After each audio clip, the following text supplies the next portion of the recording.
नमस्कार विद्यार्थियों, political science classes में पुनः आपका स्वागत है। ई व्याख्यान की जो श्रृंखला चली आ रही है उसी को मैं कंटिन्यूस कर रहा हूँ अपना। और आज का जो हमारा व्याख्यान है वह पुनः पश्चिमी जो राजनीतिक चिंतन है उससे ही जुड़ा हुआ है। और पश्चिमी राजनीतिक चिंतन में जो प्रथम राजनीतिक दार्शनिक जिसको हम बोलते हैं प्लेटो के बारे में हम उसका जो जीवन परिचय है, उसके जो सामान्य सिद्धांत हैं, उनकी जो पुस्तकें हैं वो हम पहले के 2-3 लेक्चर्स में देख चुके हैं। आज हम प्लेटो का एक महत्वपूर्ण सिद्धांत जो उन्होंने रिपब्लिक में दिया है, साम्यवाद, उसकी चर्चा करेंगे। और साम्यवाद जो प्रकरण है अपना, उसको हम 2-3 आयामों से देख कर चलेंगे। सबसे पहले हम ये जानेंगे कि भाई प्लेटो का जो साम्यवाद है वो वास्तव में क्या है, साम्यवाद के उद्देश्य क्या थे, प्लेटो साम्यवाद जैसा विचार क्यों लेके आया था उस युग में, उस जमाने में, उस समय में। उसके बाद हम लोग आधुनिक साम्यवाद और जो प्लेटो का साम्यवाद है उसकी तुलनाएं करेंगे। जो साम्यवादी सिद्धांत है उसके हम नैतिक और सामाजिक आधार पर जो आलोचनाएं बन सकती हैं वो भी करेंगे।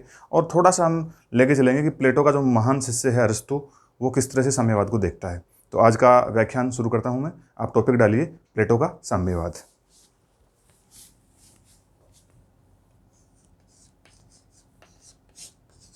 प्लेटो का साम्यवाद।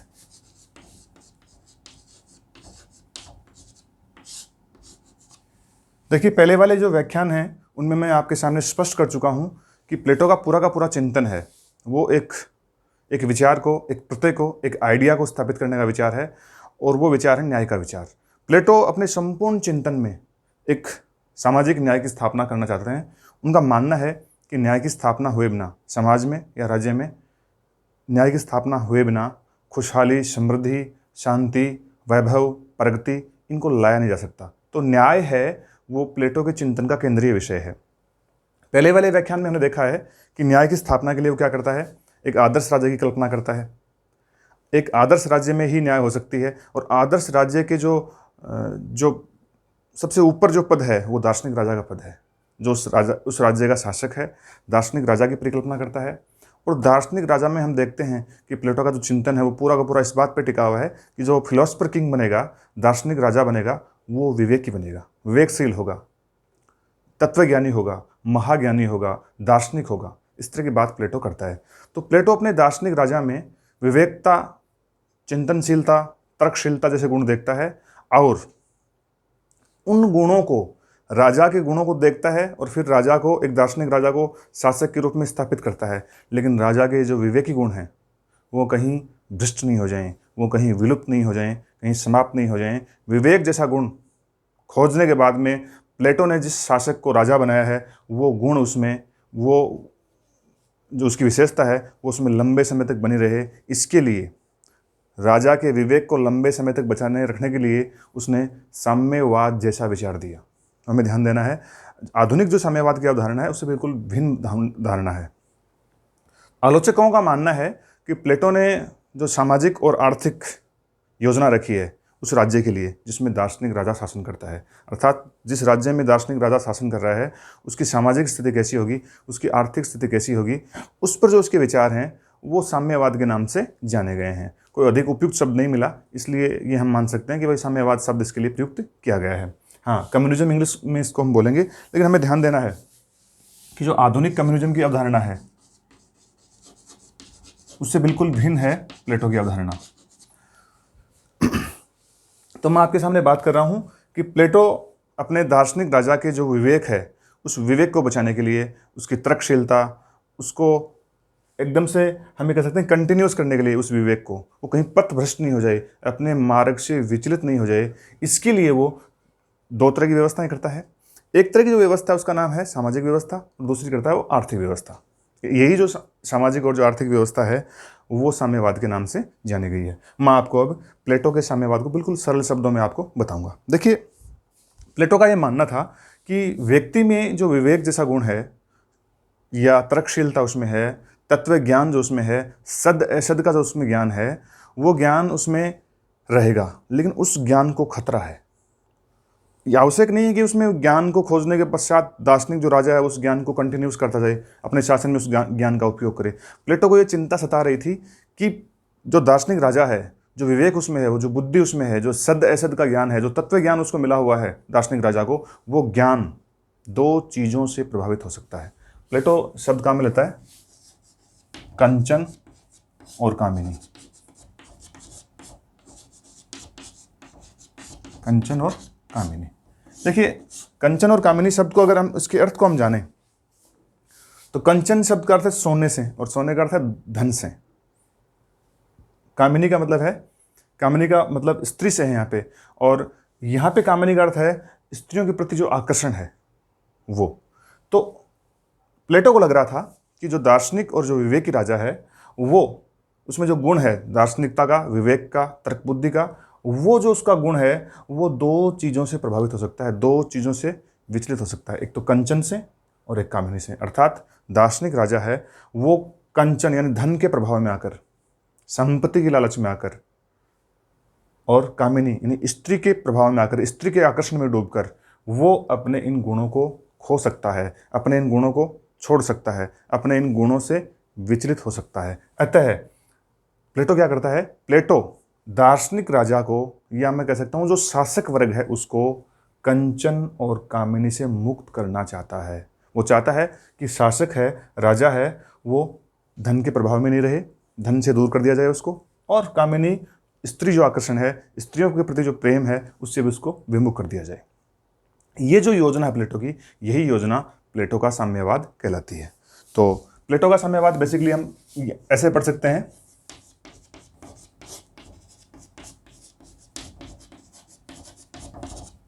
देखिए जो पॉलिटिकल साइंस की जो कुछ बुक्स हैं उसमें प्लेटो के साम्यवाद को दो भागों में बांट दिया गया है। एक तो बांटा गया है पत्नियों का साम्यवाद, अर्थात परिवार का साम्यवाद। पत्नियों का साम्यवाद लोकप्रिय नाम है, लेकिन इसका जो वास्तविक नामकरण है वो है परिवार का साम्यवाद। लेकिन लोकप्रिय रूप से इसको पत्नियों का साम्यवाद बोला गया है। और दूसरा जो साम्यवाद है, उसका दूसरा साम्यवाद संबंधी जो विचार है वो है संपत्ति का साम्यवाद। तो प्लेटो का साम्यवाद उसको हम दो भागों में बांट सकते हैं, नंबर 1 और नंबर 2। पहला है संपत्ति का साम्यवाद,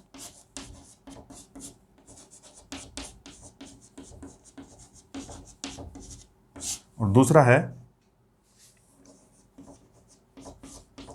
पत्नियों का साम्यवाद।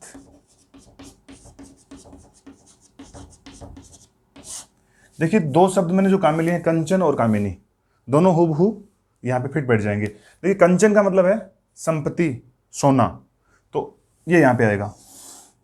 अर्थात संपत्ति के साम्यवाद के माध्यम से प्लेटो अपने दार्शनिक राजा को, अपने शासकों को किससे? कंचन से, धन के आकर्षण से, धन से, या मैं कह सकता हूँ सरल शब्दों में निजी संपत्ति से, अपने धन से विमुख करना चाहता है। और दूसरा कामिनी का मतलब है स्त्री जो आकर्षण है उससे मुक्त करने के लिए वो पत्नियों का साम्यवाद लेके आता है। यानी कामिनी वाले में हम क्या लिखेंगे?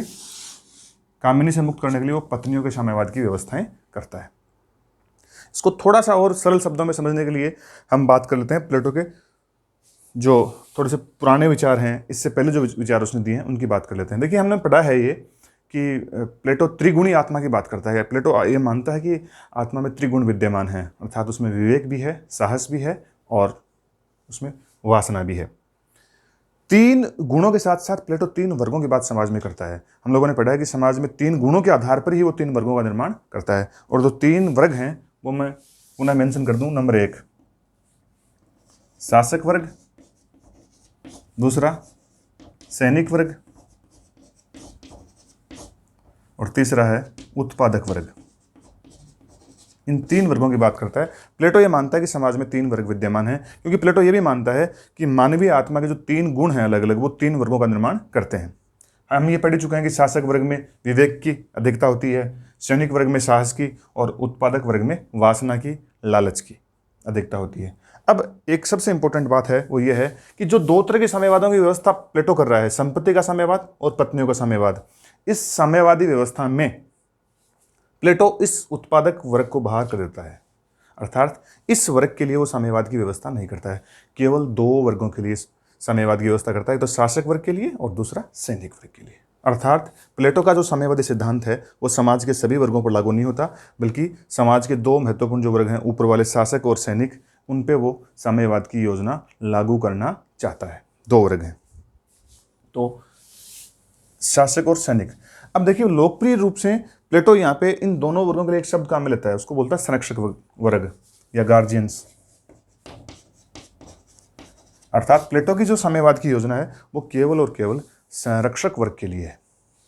अर्थात प्लेटो के साम्यवाद को अगर हम दो पंक्तियों में परिभाषित करेंगे तो ये करेंगे कि प्लेटो मानवीय आत्मा के 3 गुणों के आधार पर समाज में 3 वर्गों की परिकल्पना करता है, और उन 3 वर्गों में शासक और सैनिक वर्ग को सामूहिक रूप से वो अभिभावक वर्ग या संरक्षक वर्ग के रूप में संबोधित करता है। और अभिभावक या जो गार्जियन वर्ग है, जो संरक्षक वर्ग है, उसमें आने वाले व्यक्तियों या उसमें आने वाले समूहों को वो निजी संपत्ति और निजी परिवार अर्थात संतान, पत्नी, विवाह इनसे विमुख करना चाहता है। प्लेटो की यही योजना साम्यवाद के नाम से जानी जाती है।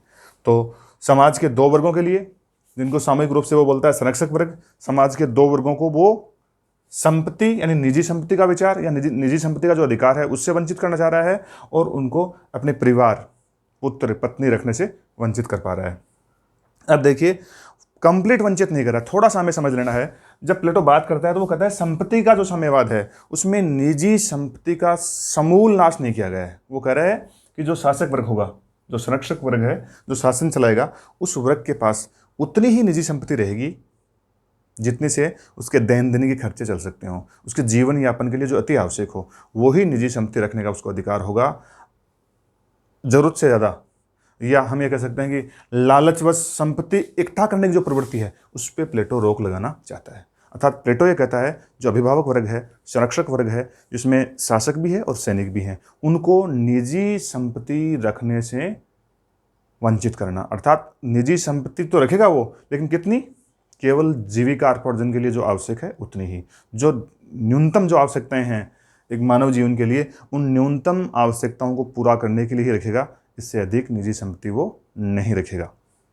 दूसरा, वो बात करता है कि इस वर्ग के लिए अर्थात संरक्षक वर्ग के लिए, यानी जो शासक और जो सैनिक हैं, उनके लिए परिवार जैसा कोई संस्था जो है वो नहीं रहेगी। अर्थात संरक्षक वर्ग में जो लोग आएंगे, जो पुरुष और जो स्त्री आएंगी, वो पुरुष और स्त्रियां हैं, उनको प्लेटो अवसर देगा। क्या अवसर देगा? उनको संतानोत्पत्ति का अवसर देगा। एक उचित समय में, उचित समय और उचित देशकाल की बात प्लेटो करता है कि उनमें उनको शारीरिक मिलन या समागम की अनुमति होगी, और उससे जो संतान पैदा होगी वो संतान भी संरक्षक वर्ग की संतान ही होगी। प्लेटो इस योजना के माध्यम से ये बताना चाह रहा है कि जो परिवार का आकर्षण है, जो पुत्र ऐषणा है, जो पत्नी के प्रति विमुख या आकर्षण होने का जो भाव है, उससे जो लॉस होते हैं, उससे जो नुकसान होते हैं, उन नुकसानों को भाप रहा है, और संरक्षक वर्ग के स्त्री और पुरुषों को निजी परिवार यानी पत्नी या पति या पुत्र या पुत्री से वंचित करता है। इसके लिए वो योजना ये प्रस्तुत करता है कि सामूहिक होगा सब कुछ। अर्थात संरक्षक वर्ग के जो स्त्री और पुरुष हैं उनको संतानोत्पत्ति की संतान उत्पन्न करने की अनुमति होगी। एक निश्चित परिस्थिति में, निश्चित देशकाल में प्लेटो इसकी अनुमति देता है। लेकिन इन पुरुष और स्त्री से जो उत्पन्न संतान है, वो संतान यानी पुत्र हो या पुत्री हो, वो जो संतान है, उस संतान को ये पता नहीं है कि उसका पिता कौन है और माता कौन है। और जो स्त्री और पुरुष हैं उनको भी नहीं पता है कि मेरी पुत्री कौन है और पुत्र कौन है। अर्थात जो पारिवारिक जो कह सकते हैं हम एक मोह है, उसका त्याग करवाना चाहता है प्लेटो। प्लेटो की ये योजना पत्नियों का साम्यवाद या परिवार का साम्यवाद, या बहुत ब्रॉड कंसेप्ट से देखें तो सामाजिक साम्यवाद भी इसको बोला जाता है। जबकि जो संपत्ति वाला साम्यवाद है वो आर्थिक साम्यवाद को के नाम से भी हम इसको बोल सकते हैं। तो ये है प्लेटो की साम्यवाद की योजना। अब मैं आपके सामने बात करूंगा कि प्लेटो ये इस तरह की जो साम्यवाद की योजनाएं रखता है, उन योजनाओं के माध्यम से वो कौन से उद्देश्यों की पूर्ति करना चाहता है। तो मैं बात कर रहा हूँ साम्यवाद के उद्देश्य। प्लेटो जो साम्यवाद की योजना प्रस्तुत कर रहा है उसके उद्देश्य क्या है।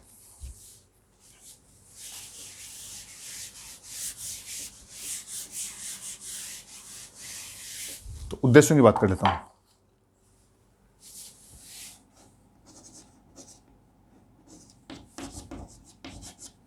उद्देश्य अर्थात प्लेटो के जो साम्यवाद की योजना उसने प्रस्तुत की है, उसके उद्देश्य क्या है। देखिए, नंबर 1, मैं आपको पहले बता चुका हूँ, वो शासकों में जो विवेक देखता है और उस विवेक के आधार पर ही शासकों को वो शासन करने की अनुमति प्रदान करता है, उस विवेक की रक्षा करना चाहता है वो। अर्थात प्लेटो मानता है कि व्यक्ति हो, पुरुष हो या स्त्री हो, उसमें वितेषणा, पुत्रेषणा, अर्थात वितेषणा का मतलब है धन के प्रति लालच या धन प्राप्त करने की लालसा या धन प्राप्त करने का एक जो स्वाभाविक भाव है, मनोवैज्ञानिक भाव है, इस भाव से वो मुक्त करना चाहता है। किसको? शासक वर्ग को। तो वितेषणा और जो पुत्रेषणा जैसे जो लालच हैं, जो व्यक्ति के मैं कह सकता हूँ कि चरित्र में या उसके मूल स्वभाव में निहित रहते हैं, प्लेटो अपनी साम्यवाद की योजना के माध्यम से वितेषणा अर्थात धन प्राप्त करने की इच्छा है, उसको तो वो क्या करता है, निजी संपत्ति से वंचित करके इसकी पूर्ति करना चाह रहा है। और पुत्रेषणा है, पुत्र के प्रति जो मोह है, मेरा पुत्र ही शासक बनेगा अगला, इस तरह की वो पत्नियों का साम्यवाद या पारिवारिक साम्यवाद के माध्यम से इसकी पूर्ति करना चाहता है।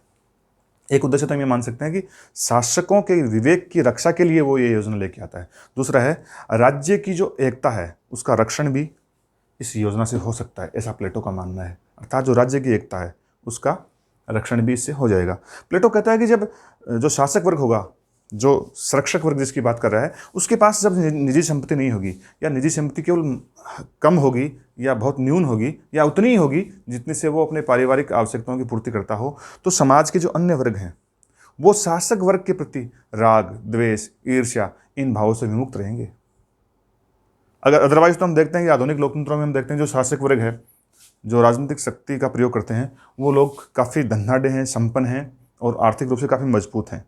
तो समाज के जो बाकी वर्ग हैं उनमें उन शासकों के प्रति, उन आधुनिक जो राजा हैं उनके प्रति एक तरह का ईर्ष्या या द्वेष का भाव पैदा होता है। इस भाव से वो अपने समाज को विमुक्ति प्रदान करना चाहता था। अगर मैं बात कर लूँ तीसरी, कि तीसरी महत्वपूर्ण उसका उद्देश्य क्या था, दो उद्देश्यों की मैं बात कर सकता हूँ। तीसरी देखो, सबसे महत्वपूर्ण जो बात थी वो ये थी कि राजनीतिक शक्ति तथा आर्थिक शक्ति को वो अलग अलग करना चाहता था। अर्थात जिस व्यक्ति के पास राजनीतिक शक्ति हो उसके पास आर्थिक शक्ति नहीं हो, वो आर्थिक रूप से प्रबल नहीं हो, ये प्लेटो के विचार का मूल भाव है।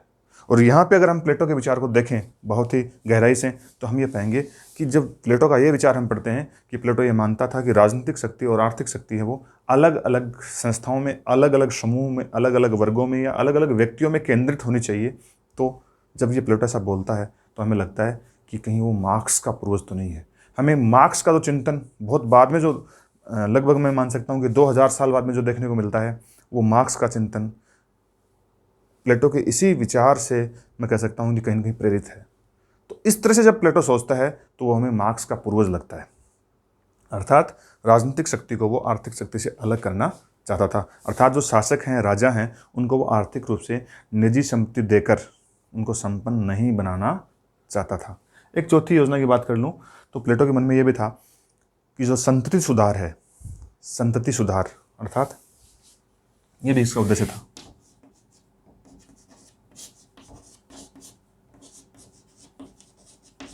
देखिए, प्लेटो ये कह रहा है कि जो शासक वर्ग है, क्योंकि हम मानते हैं कि शासक वर्ग में वो विवेक और बुद्धि की प्रबलता को स्वीकार करता है, और संतति सुधार के लिए जो शासक वर्ग है उसकी जो स्त्री और पुरुष हैं उनको बुद्धिमान मानता है, और केवल उनके उचित समय पर उचित ऋतु में समागम की अनुमति प्रदान करता है। ऐसा करके प्लेटो मानता है कि बुद्धिमान, बलशाली और जो विराट व्यक्तित्व वाले जो शासक वर्ग हैं वो उचित समय पर जब संतान पैदा करेंगे तो वो संतान भी जो होगी वो भी बलवान होगी, ओजस्वी होगी, वीर होगी, साहसी होगी, बुद्धिमान होगी और विवेकी होगी। तो इसके माध्यम से वो ये भी एक, मैं मान सकता हूँ कि ये गौण लग से रहा होगा प्लेटो का, लेकिन प्लेटो इसके माध्यम से ये भी पूर्ति करना चाहता है।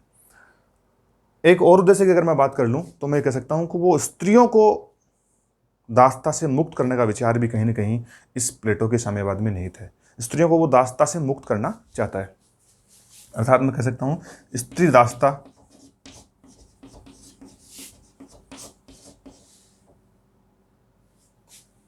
से मुक्ति।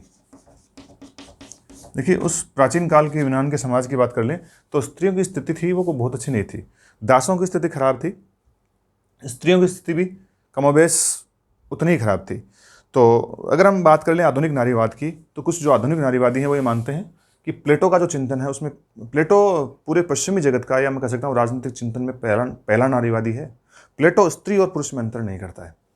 प्लेटो का एक फेमस कथन है कि जो पुरुष और जो स्त्री है उसमें केवल लिंग का और शारीरिक बल का भेद है। लिंग और शारीरिक बल के अलावा स्त्री और पुरुष में और कोई भेद नहीं होता है, ऐसा प्लेटो का मानना है। प्लेटो कहता है कि जो एक पुरुष है वो एक शक्तिशाली स्त्री है और जो स्त्री है वो एक कमजोर पुरुष है या कम बलशाली पुरुष है, इस तरह की बात करता है। प्लेटो ने ये देखा था कि जो पारिवारिक जीवन था यूनान का, एथेंस का, प्राचीन यूनान का, उस पारिवारिक जीवन में स्त्री थी, वो स्त्री केवल गृह कार्यों में ही, घर की चारदीवारी के अंदर ही कैद थी और अपने पारिवारिक जीवन में वो इतना उलझ गई थी कि उसकी जो वास्तविक गुण थे या उसका जो विवेक था, उसकी बुद्धि थी, वो बाहर नहीं आ पा रही थी। प्लेटो यहाँ पे क्या करता है, संरक्षक वर्ग में अर्थात सैनिक और शासक वर्ग में पुरुष और बलशाली स्त्री दोनों को शामिल करता है। तो स्त्रियां वहाँ पे आएंगी तो स्त्रियां भी वहाँ पे क्या होगा, शासक वर्ग में अपनी भूमिका निभाएंगी, तो स्त्रियां अपने आप दासता से मुक्त हो जाएंगी, ऐसा प्लेटो का मानना था। तो ये इसके प्रमुख उद्देश्य थे जिसके माध्यम से प्लेटो साम्यवाद जैसा मैं कह सकता हूँ एक विलक्षण विचार लेके आया था।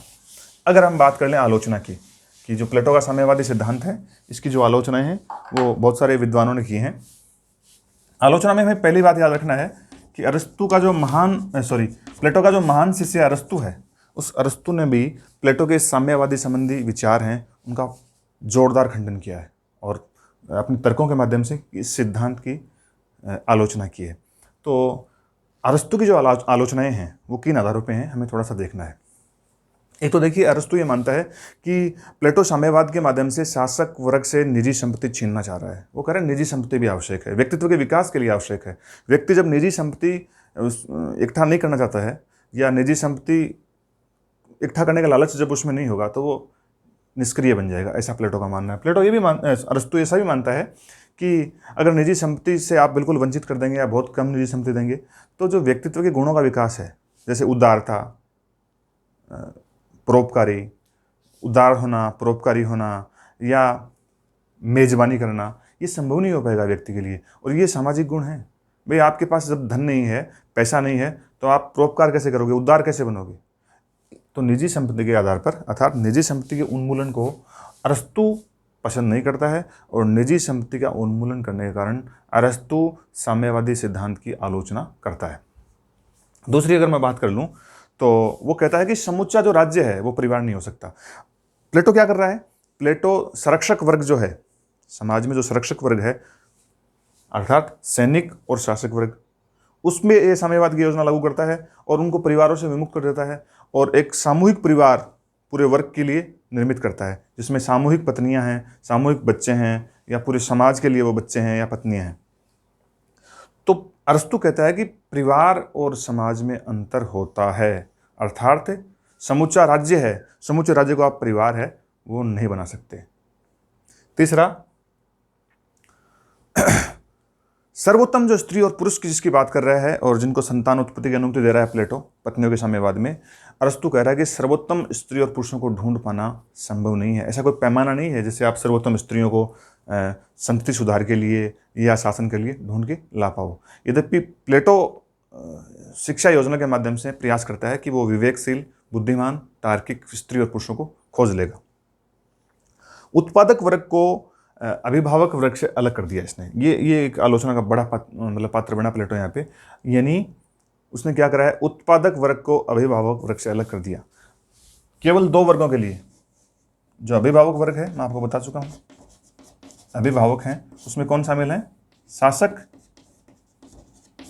और एक है सैनिक। एक आलोचना ये है कि समाज में इसने वर्ग बना दिए हैं। भाई शासक वर्ग और सैनिक वर्ग हैं वो अभिभावक वर्ग हैं, इनके लिए साम्यवाद की व्यवस्था करता है। और जो उत्पादक वर्ग है या मैं कह सकता हूँ जिसमें वासना या तृष्णा जैसा गुण है, उस वर्ग के लिए वो साम्यवाद की योजना प्रस्तुत नहीं करता है। तो साम्यवादी जैसी योजना है नहीं, समूचे राज्य को या समूचे समाज को वो एक दृष्टिकोण से नहीं देखता है। ये भी एक आलोचना है।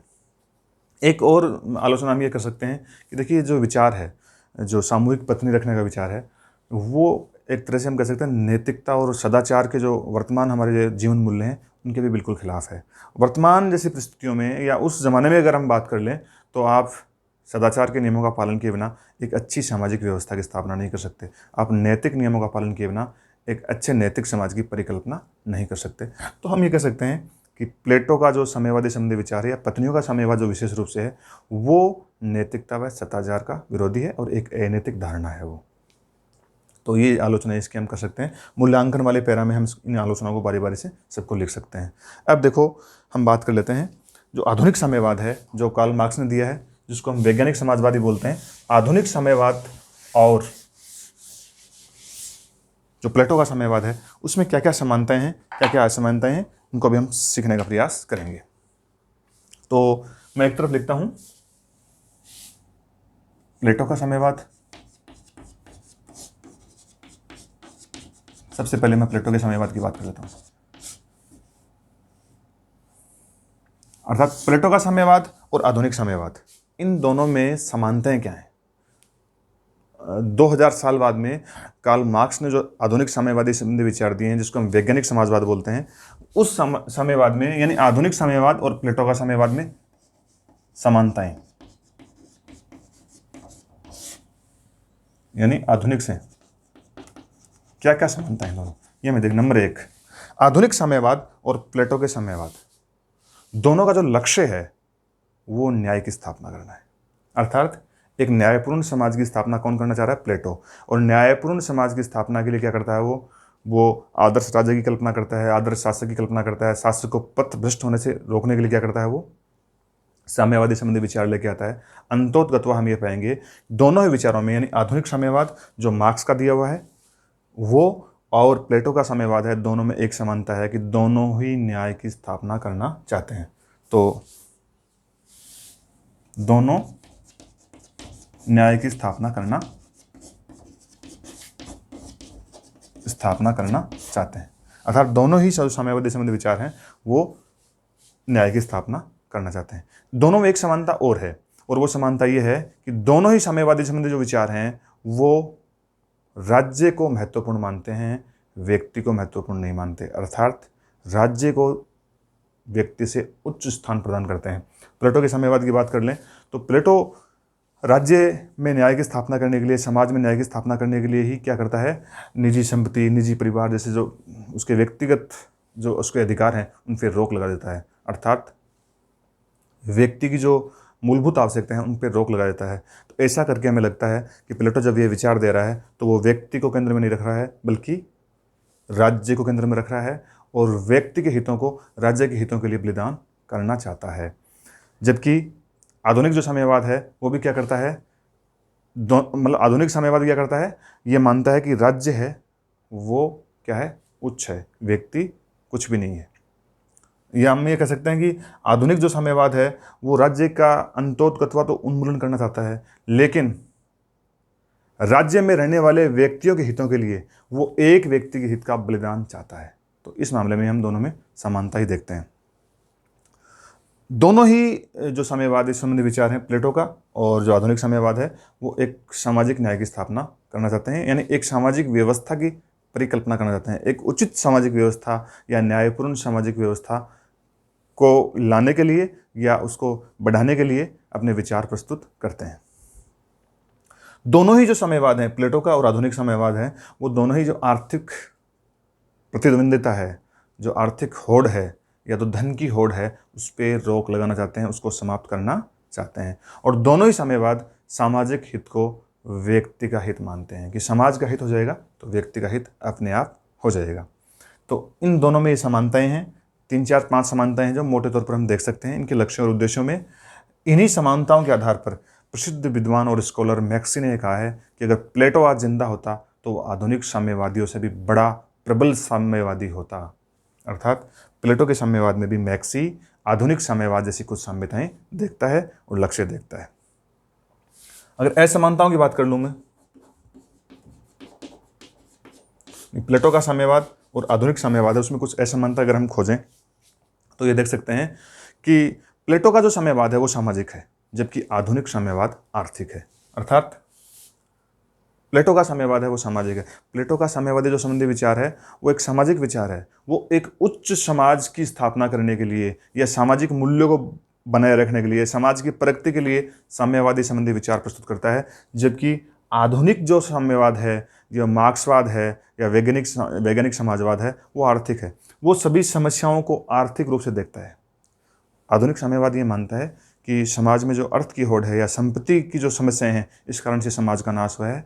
और जबकि प्लेटो ये मानता है कि नहीं, समाज में अज्ञान की वजह से बुराइयां हैं। और तो हम ये मानेंगे कि प्लेटो का साम्यवाद एक सामाजिक अवधारणा है, जबकि आधुनिक साम्यवाद एक आर्थिक अवधारणा है। अर्थात आधुनिक साम्यवाद ये मानता है कि अर्थ की वजह से सारी समस्याएं हैं और अर्थ का समूल नाश करना आवश्यक है। देखिए, आधुनिक जो साम्यवाद है वो समाज के सभी वर्गों पर लागू होता है। जैसे मार्क्स का जो साम्यवाद है, मार्क्स की जो साम्यवाद की योजनाएं हैं वो समाज के सभी वर्गों पर लागू होती हैं। लेकिन प्लेटो का साम्यवाद केवल और केवल समाज के दो वर्गों पर लागू होता है, अर्थात शासक वर्ग के लिए और सैनिक वर्ग के लिए। दो के लिए लागू है। उत्पादक वर्ग के लिए वो साम्यवाद की योजना प्रस्तुत नहीं करता है। लेकिन आधुनिक जो साम्यवाद है वो समाज के सभी वर्गों के लिए बराबर रूप से विद्यमान है। देखिए, प्लेटो क्या करता है, प्लेटो वर्ग भेद समाप्त नहीं करता है। प्लेटो का जो साम्यवाद है उसमें देखो आप, 3 वर्ग बने हुए हैं, तो 2 वर्गों के लिए तो क्या करता है, साम्यवाद की व्यवस्था करता है। और जो एक वर्ग बना हुआ है जिसको उत्पादक वर्ग बोलते हैं, उसके लिए साम्यवाद की योजना प्रस्तुत नहीं करता है। तो इस तरह से जब प्लेटो अपने विचार दे रहा है तो हमें लगता है कि प्लेटो वर्ग भेद को समाप्त नहीं करना चाह रहा है, बल्कि वर्गों की जो विद्यमानता है उसको स्वीकार करता है और वर्गों को मिटाना नहीं चाहता है। लेकिन आधुनिक साम्यवाद का जो मुख्य लक्ष्य है वो है वर्गों की समाप्ति। समाज में वर्ग नहीं हो, वर्ग समाप्त हो जाएं और राज्य है उसमें एकरूपता आ जाए। तो आधुनिक साम्यवाद क्या करता है, आधुनिक साम्यवाद वर्गों की समाप्ति चाहता है, जबकि प्लेटो वर्ग भेद को बनाए रखना चाहता है। एक अंतिम अगर बता दूं, प्लेटो राज्य को शाश्वत मानता है, जबकि आधुनिक जो साम्यवाद है या मार्क्सवाद है वो राज्य का नाश करना चाहता है। प्लेटो क्या करता है, सामाजिक न्याय और न्याय की स्थापना करके राज्य के एक शाश्वत रूप या आकार को बनाए रखना चाहता है और उसको और अधिक विराट विशाल बनाना चाहता है। जबकि आधुनिक साम्यवाद की जो अवधारणा है वो राज्य का नाश करना चाहती है। तो ये बेसिक समानताएं हैं कुछ जो प्लेटो के साम्यवाद में और आधुनिक साम्यवाद में देखने को मिलती हैं। मैं उम्मीद करता हूँ कि आज का जो व्याख्यान है वो आप ठीक से समझ पाए होंगे। धन्यवाद।